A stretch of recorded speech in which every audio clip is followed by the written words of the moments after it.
Welcome back to another adventure with the Final Fantasy Tactics All Archers Challenge. Unfortunately, I missed the recording on the Zarkyle Falls battle. It was pretty straightforward with Delita in there using his Holy Sword. Things like that I can't control, so Delita was lightning stabbing a bunch of guys, and we just got the archers up on top and just kind of hit everybody. We remembered to strip everything off of Gafgarian before the battle, which he was pretty much naked anyway. We took like his battle boots off. And Agrias had picked up enough for an archer, so she was firing some shots. So anyway, here we go on to Zaland Fort City. This is the Rescue Mustadio battle. He's being pursued by all these guys. Here's where we are going to find out just how well our archers can shoot over obstacles and experiment with angles of vertical obstacles in front of archers. So we've got a little bit more fun to have with verticality here. And we also kind of see with Mustadio's gun the fading of the archer.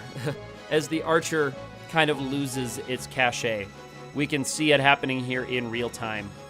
As Mustadio has that huge attack radius, better damage than a lot of our bows. The advantage bows have is the added range of height and also the ability to take the parabolic arc.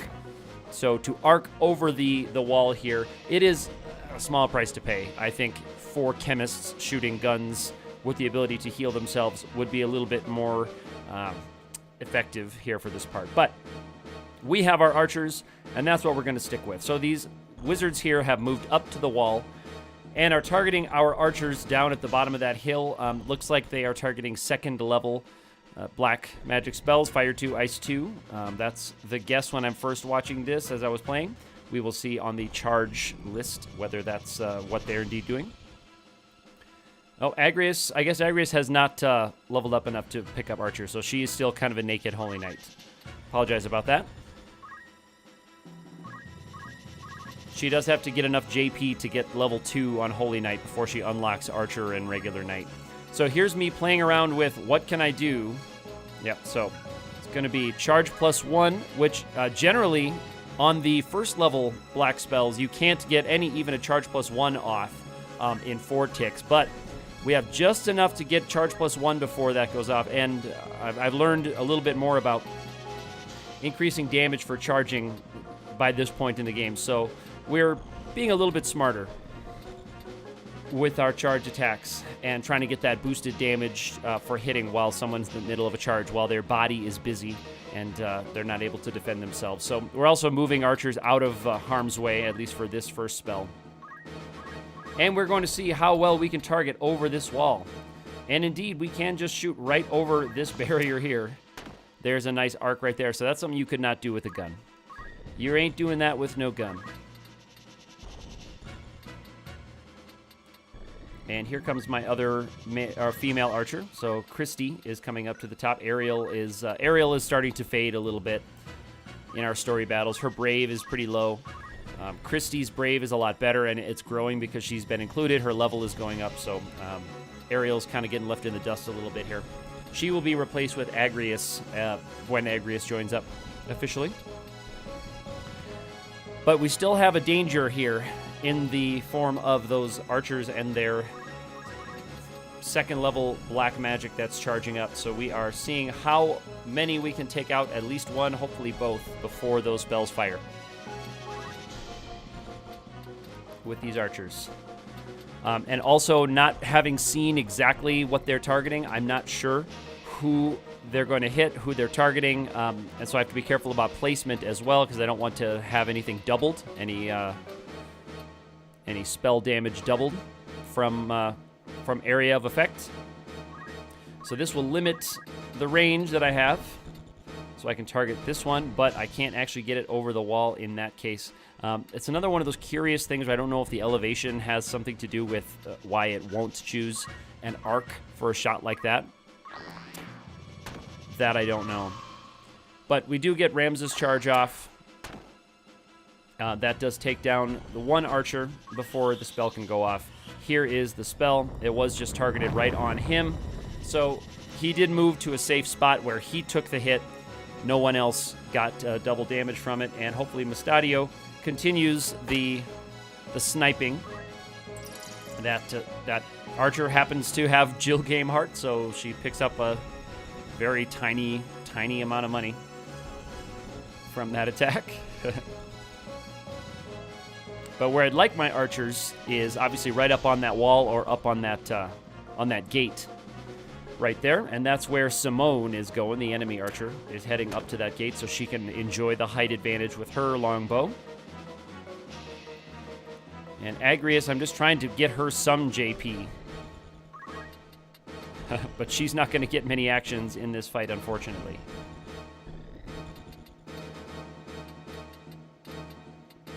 So looking for a place I can do the most harm here with my archer, and also be fairly safe because he's already eaten that big spell.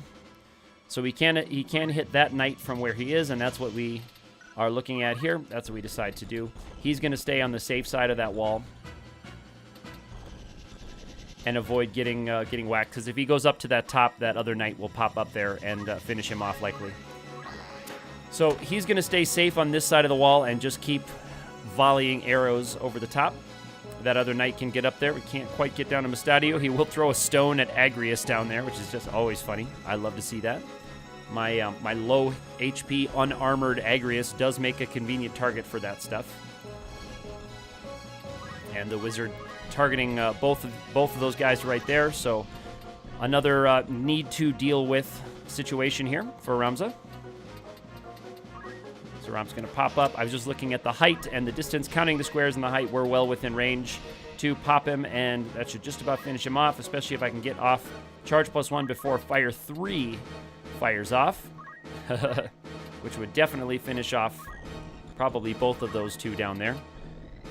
Luckily for us, we won't get to find out. We won't see.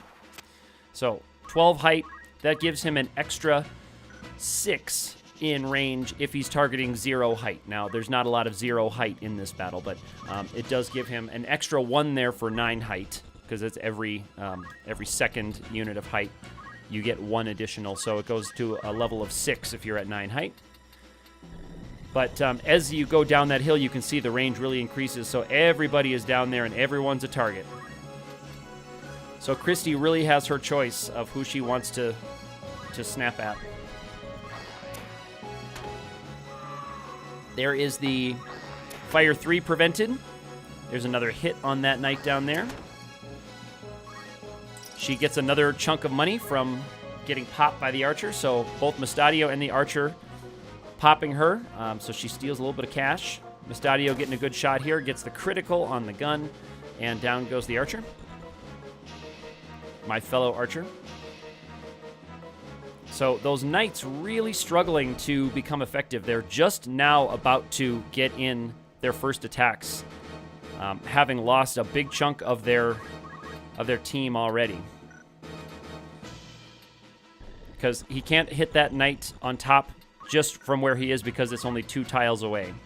He needs to be at least 3 tiles away from that knight. He'll have line of sight if he moves. We're trying to decide which of the knights he'd like to target and still keep himself safe, and where he can position himself maybe for the future to be able to just kind of sit there and wait while he pops. He also could be at risk from that other archer who could start to target him because of his low HP. That other archer could start to target him. So can do nice damage to that one with the charge. That knight can't really get to him, so he's safe. And here we have our knights finally getting into the battle. But again, the old trick of spreading out your damage among your kind of squishy archers is working out well. That was her first hit. The other archer ate the magic before, which she did not. Everyone else is doing pretty good on health because they're able to stay back out of the fray. And charge +3 is safe, and I'm also just trying to see what I can do to do maximum damage because that knight is going to be trouble. We have not been wearing that knight down, so he could be an issue for us here. Getting up on that thing is not going to be all that safe for us because I think he can jump the two heights up to there, or it's 3 height. Okay, let's see if that knight can jump up there. My archer certainly can with jump +1. I don't know what the jump of that knight is. So we are move and stick. So not stick and move, but move and stick, move and stick, move and stick. And if we target that knight right there and keep him going with everybody, we can get him in about 1 or 2 rounds. I'm noticing with these heavily armored characters, we're fading a little bit in doing 1-round kills on those characters, especially when we can use an incomplete portion of our group. So there's a little bit of JP for Agrius, trying to get that level up so she can become an archer and actually become useful as a guest here. And Mustadio, I'm hoping he stays safe. He's going back, and he will take a pot shot at that knight. As you can see, his gun is doing nice damage. This will be the only battle for now that we'll see his gun. Only when we can't control what a guest has will we allow guests to use other things like guns and like knight swords. When Delita came in before. Okay, so he's weak. He took another shot, so he's going to try to do some damage here the best he can and still stay safe. He will never really be out of range of that archer. He really can't get out of range from that archer. He'd have to move way, way over, take a couple of turns running for his life away from that archer. So we can hit her, though. And he will just wait. If it becomes a damage race, I think we can win a race here with 2 weakened knights and a already weakened archer who's taken a hit. So if he does die, we can win this battle pretty easily, I think, before he crystallizes. So we can go for the finisher on the knight and then start working on that archer so she can't plug my last archer down at the bottom, who never really got out.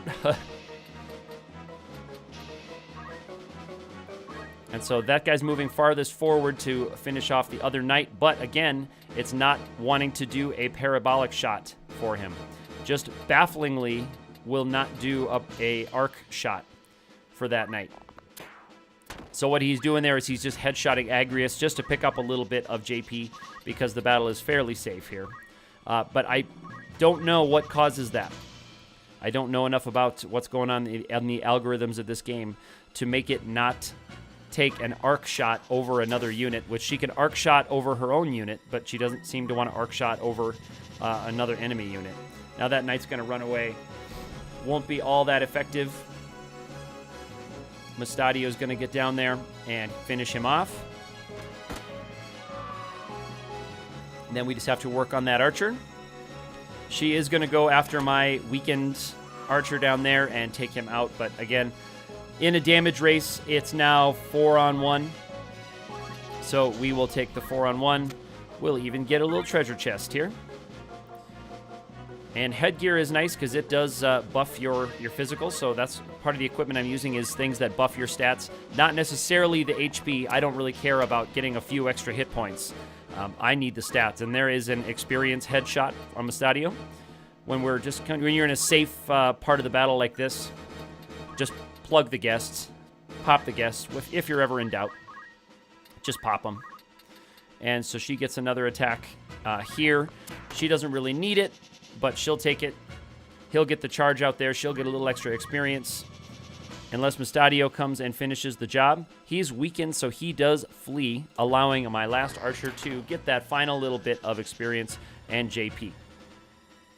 And that is the end of Zaland Fort City. We have successfully rescued Mustadio. If you like this series so far, let me know what you think in the comments. Hit that thumbs up button, subscribe. I'd love to hear some feedback about how things are going and how you're liking the run so far. We'll see you next time.